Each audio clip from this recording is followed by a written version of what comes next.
Okay, so workbench editor close empty groups controls the behavior of empty editor groups when the last tab in the group is closed. When enabled, empty groups will automatically close. When disabled, empty groups will remain part of the grid. So let me show you what groups are. This is set true, so we won't see them, because if we open a group like so and we close the editor, the group closes immediately. So let's set this to false and I'll show you what this looks like. Let's put this here so it doesn't bother us. And now let's create a layout. Okay, so we can split this in two, split this in two, split this in two, and then split this in two, for example. Well, actually, let's close this out. Let's split this in two first. Then these. Okay, now if we close this editor, all the groups remain open, right? And you can load files into each editor group, right? You can drag and drop. And this is if you have the setting set to false. Now, when is this useful? This is very useful, particularly if you have a really big monitor and you can really take advantage. Like for me with my monitor, this is not enough space, right? I don't have enough space here. I didn't feel comfortable working in this little window.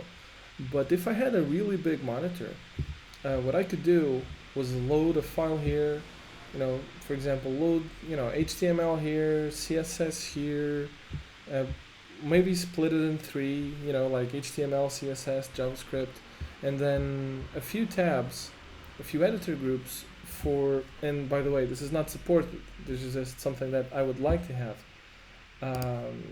For the problems tab, the debug console tab, and the terminal tab.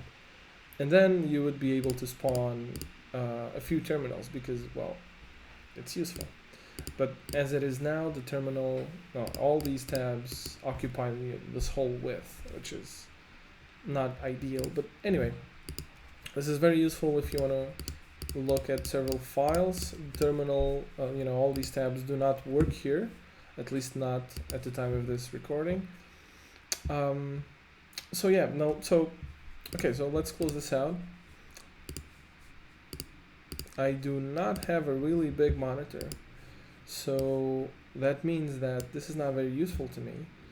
Oh, and also, by the way, you have to keep in mind that it might be a bit distracting, to have all those files open and the terminals don't work there.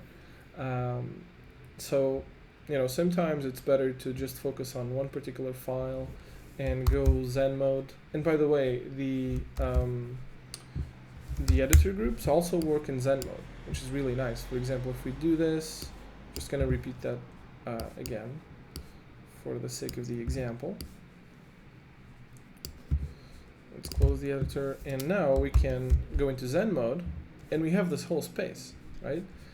And we can drag this out, we can create different editor groups. This is quite useful. But because I do not have that big of a monitor, I'm going to set this to true because it's not very practical for me to use that.